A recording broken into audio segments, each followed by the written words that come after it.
남편과 저는 고등학생 시절부터 만나기 시작했고 서로 연애하는 걸 많은 사람들이 아는 커플이었습니다.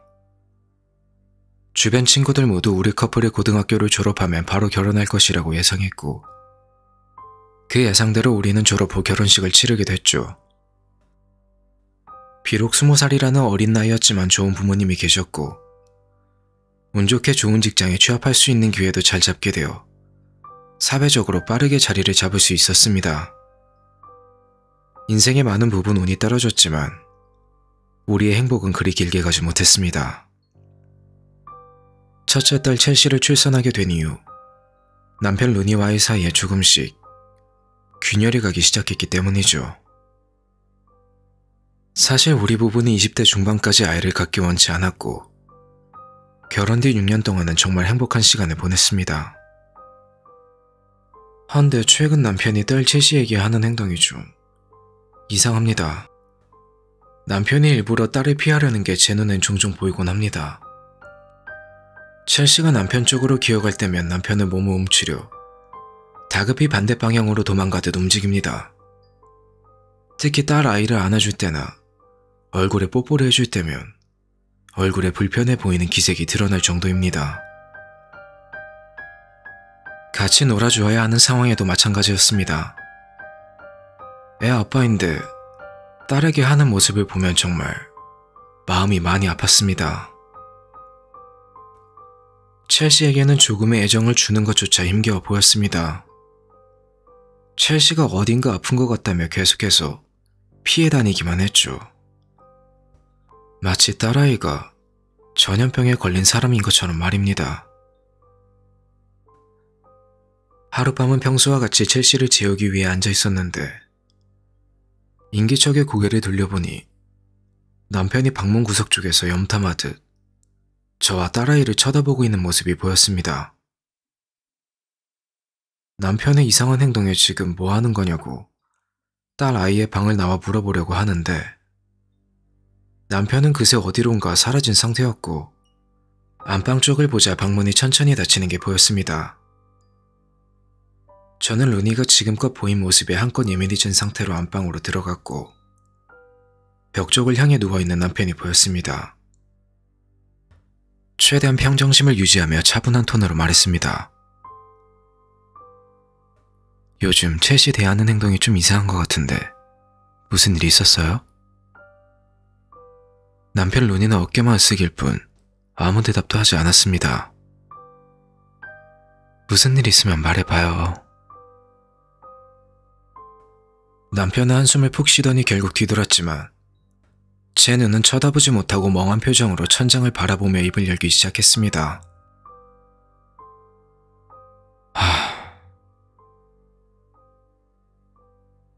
첼시 있잖아.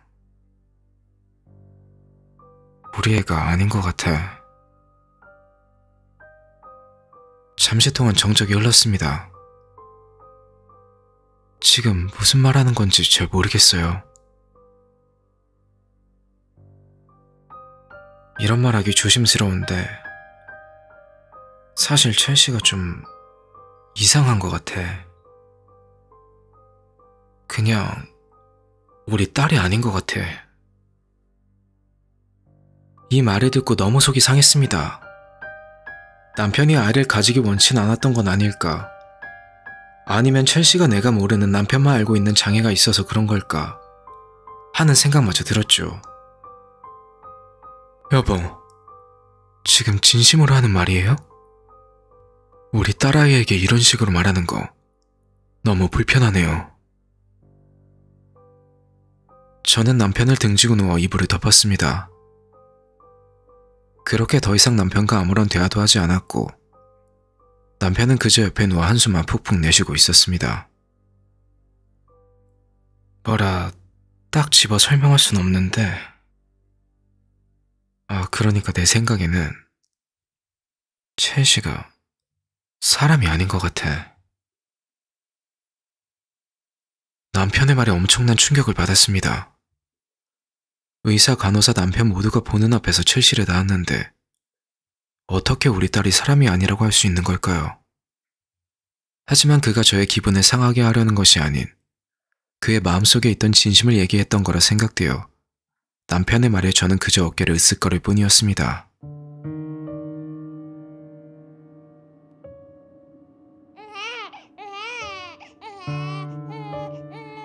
새벽 4시쯤 딸아이의 울음소리에 잠에서 깨어났습니다. 첼시를 확인해 보러 가야겠다고 혼자 중얼거리며 일어났죠. 그런데 복도를 걸어가면서 첼시 방에 불이 켜져 있는 것이 보였습니다. 분명 아까 불을 끄고 나왔었는데 이상하다고 생각하며 조심스레 방 쪽으로 다가갔죠. 어느새 긴장감에 제 심장은 빠르게 뛰고 있었습니다. 조용히 방문을 열었는데 첼시 침대 앞에는 제자리에 울곧게 서서 첼시를 내려다보고 있는 남편의 모습이 보였습니다. 루니는 침대 프레임을 아주 강하게 쥐고 있었는데 도대체 무엇 때문에 새벽에 일찍 일어나 애기 침대 앞에서 저러고 있는지 도통 이해할 수가 없는 행동이었습니다. 남편을 향해 천천히 다가가 부드러운 목소리로 남편의 이름을 불렀습니다.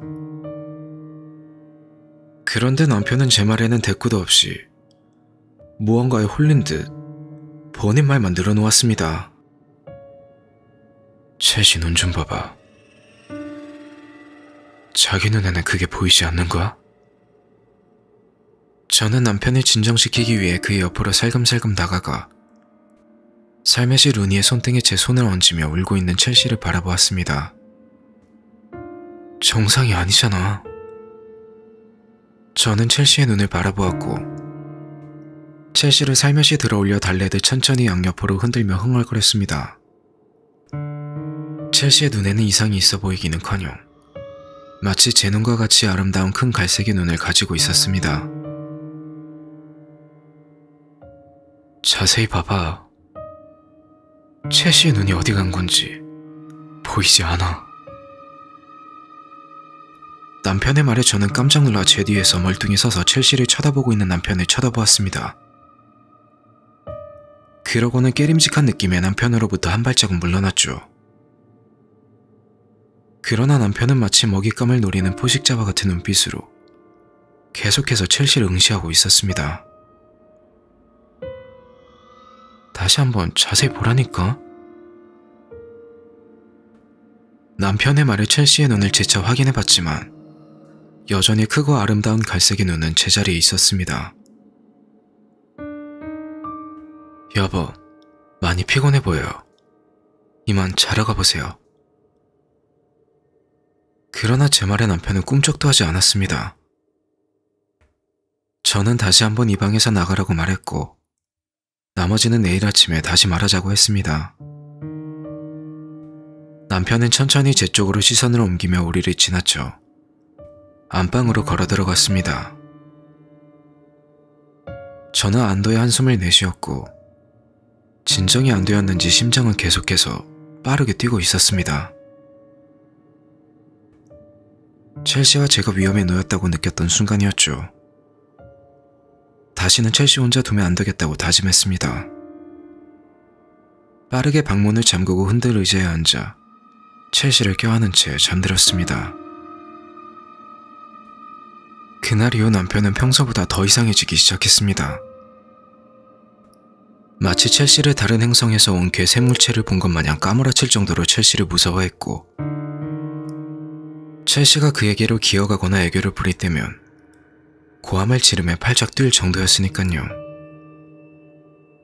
그런데 제일 이상했던 점은 첼시가 아무 말 없이 그저 남편을 지그시 쳐다볼 때가 있었다는 겁니다. 그러다 마치 의도적으로 도발이라도 하려는 듯 의미심장한 미소를 지으며 루니 쪽으로 가까이 다가가기도 했습니다. 이런 모습들을 보면서 조금씩 남편이 미쳐버릴지도 모른다는 생각이 들기 시작했죠. 하지만 첼시가 정말 문제가 있다고 확신하기 위해 내가 할 수 있는 건 아무것도 없었고 고민 끝에 남편에게 정신과 상담을 받아보자고 권유했지만 남편은 정신과 상담을 받기를 거절했습니다. 루니는 본인이 헛것을 보는 것이 아니라 도리어 제가 지금 딸에게 홀려있다고까지 말했습니다. 자연스레 루니와 함께 지내는 것이 점점 불편해졌고 딸의 안전을 위해 첼시와 함께 첼시방에서 잠을 자기 시작했습니다. 그러다 하루는 갑자기 남편이 제정신이 들어온 건지 평소의 모습으로 돌아왔습니다. 첼시를 따뜻하게 안아주고 밥도 먹여주고 같이 놀아주기까지 했습니다. 마침내 집에 찾아온 평온함에 긴장감이 사르르 녹는 느낌이었죠. 이렇게 며칠 정도 평온함이 흐르고 남편과 다시 안방에서 자게 되었습니다. 지난 몇 주 동안 왜 이상한 사람처럼 행동했냐고 묻고 싶었지만 괜히 남편을 자극해서 좋을 게 없다고 생각되어 묻지 않기로 했습니다. 오랜만에 깊은 잠을 자고 있던 저를 깨운 건 첼시의 죽을 듯한 비명소리였습니다. 저는 재빠르게 침대에서 뛰쳐나와 곧장 첼시의 방으로 달려갔습니다. 하지만 그곳에는 아무도 없었죠. 남편을 깨우려 다시 안방으로 뛰어 돌아갔는데 그곳에는 남편도 없었습니다. 순간 심장이 덜컥 내려앉는 느낌이 들었고 저는 제가 낼 수 있는 최대한의 속력으로 빠르게 계단 아래로 뛰어내려갔고 부엌에는 남편이 있었습니다.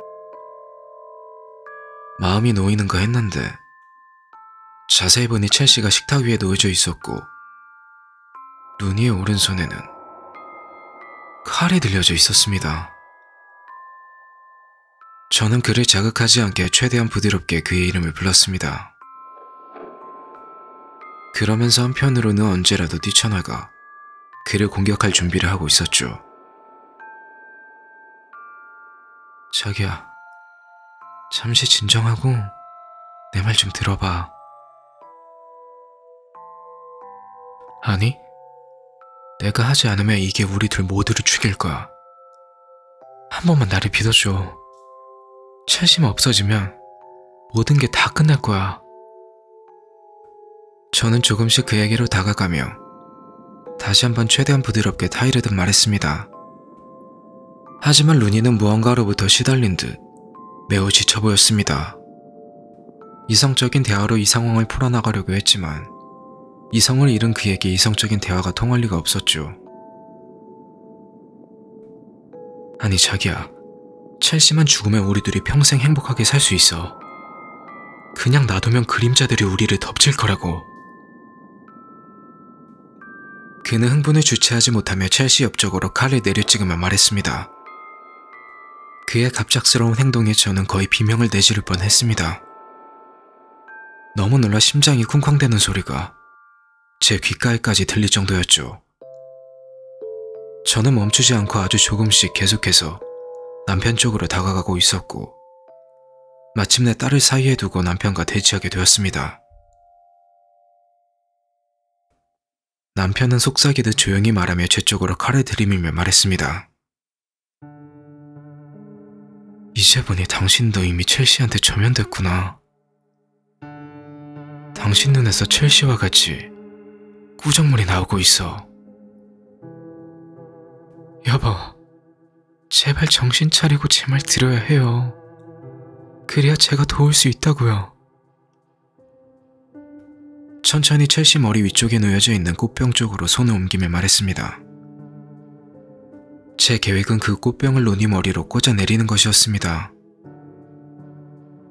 무거운 분위기에 정적이 흘렀고 루니는 순간 손에 들고 있던 칼을 치켜들어 첼시에게 내려 찍으려고 했습니다. 저는 찰나의 순간에 첼시의 발을 잡아 제 쪽으로 잡아당겼고 한 손으로는 첼시를 끌어안으며 다른 한 손으로는 꽃병을 집어들어 루니의 머리에 정확히 내리꽂았습니다. 다행히 정타가 들어갔죠. 재빨리 현관 쪽으로 뛰어가 문 밖으로 뛰쳐나갔습니다. 루니는 머리를 부여잡으며 고통의 비명을 지르고 있었고 저는 도로 한복판에서 도와달라고 소리 지르며 도움을 요청하고 있었습니다. 제 고함 소리에 이웃집에 불이 한두 개씩 켜지기 시작했습니다.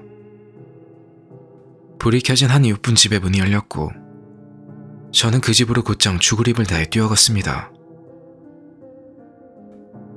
어느덧 루니도 미친 듯이 쫓아오고 있는 상황이었습니다. 루니가 워낙 빨라 붙잡힐 뻔했지만 다행히도 주민분께서 빨리 저를 그분의 집 안으로 잡아당겨 문을 쾅 하고 닫은 뒤 잠가버렸습니다.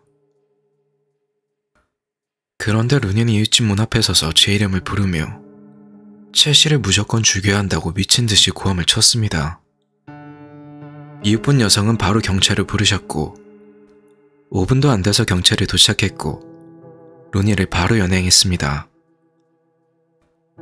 이대로 끝났나 싶었는데 경찰차를 타면서까지도 첼시를 죽여야 한다고 고래고래 소리를 쳤습니다.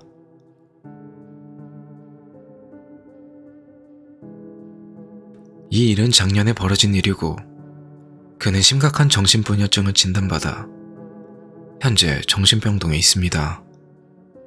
틈만 나면 첼시를 죽여야 한다고 사람들에게 소리를 질렀기 때문에 그동안 그 누구의 방문도 허용되지 않았습니다. 첼시는 올해 3살이 되었고 조금씩 말을 하기 시작합니다. 안타깝게도 루니는 약물 치료에도 조금도 호전되고 있지 않습니다.